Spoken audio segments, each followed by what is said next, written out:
கற்ற கம்பில இருந்து அடிக்கிற ஆணி வரைக்கும் எல்லாம் குவாலிட்டியா இருக்கணும்ல. பிரகாஷ் போன்றவர்களுக்காகவே ஜிபிஆரின் டிஎம்டி கம்பிகள். ஐபிஎல் தொடரின் 39வது ஆட்டத்தில் லக்னோ அணியை சென்னை சூப்பர் கிங்ஸ் அணி எதிர்கொள்ளும் நிலையில் போட்டியை காண சென்னை சேப்பாக்கம் ஸ்டேடியத்தில் ரசிகர்கள் குவிய துவங்கியுள்ளனர். அதன் நேரடி தகவலை களத்திலிருந்து எமது செய்தியாளர் சிவபிரகாஷ் வழங்கி கேட்கலாம். வணக்கம் சிவபிரகாஷ், அங்குள்ள கள நிலவரங்களை பதிவு பண்ணலாம்.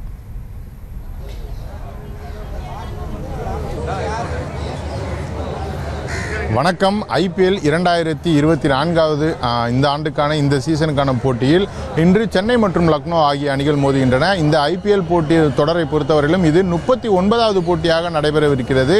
எனவே இந்த போட்டியை தற்போது சென்னையில் காண்பதற்காக இங்கு வந்திருக்கக்கூடிய இந்த ரசிகர்களை தற்போது இங்கு சென்னை சேப்பாக்கம் மைதானத்திற்குள் அனுமதிக்கக்கூடிய நிகழ்வானது தற்போது தொடங்கி இருக்கின்றது. இன்று காலையிலிருந்தே வழக்கமாகவே ஐபிஎல் போட்டியை பொறுத்தவரையிலும் மதியத்திலிருந்தே வந்து ரசிகர்கள் அவர்களது இருக்கையில் அமர்வதற்காக காத்திருப்பது வழக்கம். ஆனால் தற்போது இந்த வெயில் காலம் என்பதன் காரணமாக இந்த இடத்தில் நிற்க முடியவில்லை என்பதால் மாலை வரையிலும் காத்திருந்து கிட்டத்தட்ட 4 மணிக்கு பிறகாகத்தான் ரசிகர்கள் மைதானத்தின் பக்கமே வருகின்றனர். இதன் காரணமாக நீண்ட வரிசையில் இங்கே நின்று கொண்டிருக்கக்கூடிய ரசிகர்களை தற்போது உள்ளே அனுமதிக்க இங்கே இருக்கக்கூடிய வேலையாட்கள் இங்கு தொடங்கி இருக்கின்றனர். அதிலும் மிக முக்கியமாக இன்று நடைபெறவிருக்கக்கூடிய இந்த போட்டியானது லக்னோ மற்றும் சென்னை சூப்பர் கிங்ஸ் ஆகிய 2 அணிகளுக்கும் இடையே நடைபெறவிருக்கின்றது. கடைசியாக இந்த 2 அணிகளும் மோதிய போட்டியானது கடந்த ஏப்ரல் 19ஆம் தேதி நடைபெற்றது. அந்த போட்டியில் லக்னோவிடம் சென்னை அணியானது தோல்வியுற்றிருந்தது.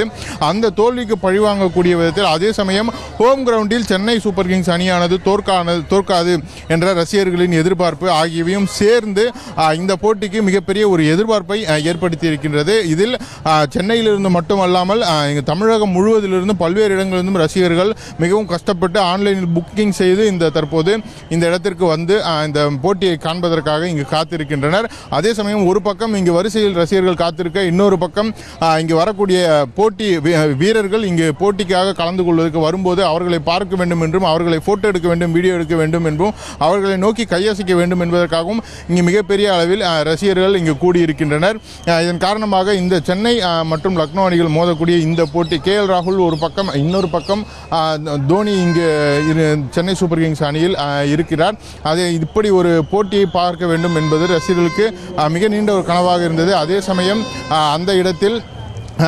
சமயம் இந்த போட்டியானது மிகவும் முக்கியத்துவம் வாய்ந்த ஒரு போட்டியாகவும் ரசிகர்களிடையே காணப்படுகிறது. எனவே இந்த போட்டியில் சென்னை சூப்பர் கிங்ஸ் அணியானது நிச்சயமாக வெற்றி பெற்றே ஆக வேண்டும் என்ற ரசிகர்களின் எதிர்பார்ப்பை இன்று பூர்த்தி செய்யுமா இல்லையா என்பதை இன்னும் சிறிது நேரத்தில் இந்த போட்டி தொடங்கிய பிறகு நம்மால் பார்க்க முடியும். களத்திலிருந்து தகவல்களை வழங்கியமைக்கு நன்றி சிவபிரகாஷ். செங்கல்ல இருந்து சுண்ணாம்பு வரைக்கும் கஸ்டமருக்கு நாம தானே கேரண்டி. கான்ட்ராக்டர் குமார் மாதிரி ஆளுங்களுக்கு தான் ஜிபிஆரின் டிஎம்டி கம்பிகள். செய்திகளை உடனுக்குடனும் துல்லியமாகவும் தெரிந்து கொள்ள சப்ஸ்கிரைப் பண்ணுங்க.